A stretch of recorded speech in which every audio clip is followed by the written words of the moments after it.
Allow me to introduce you to the Frisch family. They moved into this Fostoria house nearly 2 years ago, in April of 2017. All was good until it wasn't. We thought, maybe it was something with the drains, sewer. We weren't really sure. Never in the wildest dreams did we think it was the landfill. Nikki Frisch is talking about a putrid odor seeping into her home through the sewer system. She lives about 3.5 miles from Sunny Farms landfill. There's no tangible way to portray this odor on television, but multiple neighbors tell us it can quite literally take your breath away, even at the most inconvenient of times. It always seemed to be like 2, 3 in the morning. We would just get hit and be like, oh no, and we'd run around, we'd open every single window. At that time, I didn't have lots of friends over because I was worried about that. So in conclusion, the odors from the landfill have been completely unacceptable. Turns out the Frisch family isn't alone, not by a long shot. In a public forum in Tiffin last week, hundreds of neighbors came forward to ask questions and share concerns about Sunny Farms with county and state officials. Hey, hold on, folks. Hold on, folks. But instead of answers, neighbors feel they've gotten the runaround. For example, a question many folks had at this meeting: can we eliminate the out-of-state waste coming to Sunny Farms?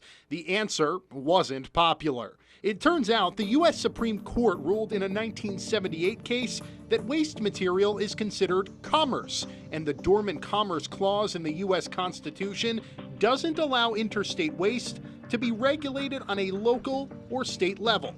Boiled down, the Ohio EPA can't legally tell Sunny Farms to stop taking in trash from other states. For residents like Nate Heiser, that's a load of garbage. They all say it's out of hands, and I find that unacceptable.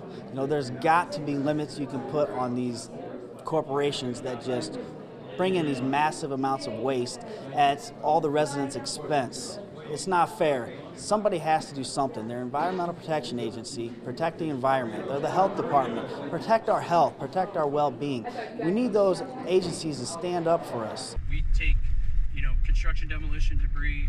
Ben Nutter is with Sunny Farms. He gave WTOL an exclusive tour of the landfill, explaining the facility installed gas treatment equipment that he says will clean up the hydrogen sulfide being emitted from the soil and in turn eventually subdue the odor.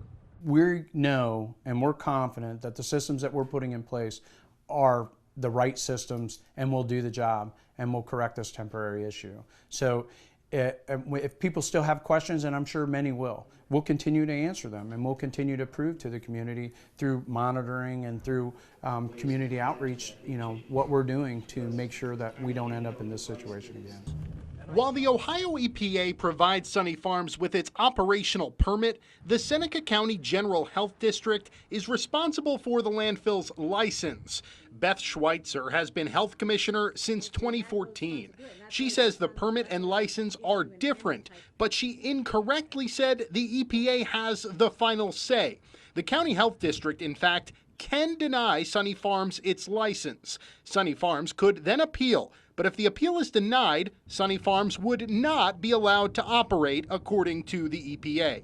As far as the residents she represents, she says there's a legitimate argument to be had. I think there's enough public outcry that that's why we're looking at it so critically right now. I think any public outcry is something we want to be concerned about.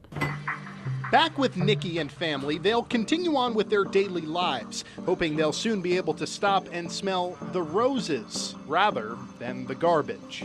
I'm not necessarily saying shut them down, but that they need to figure out a way to clean up their act.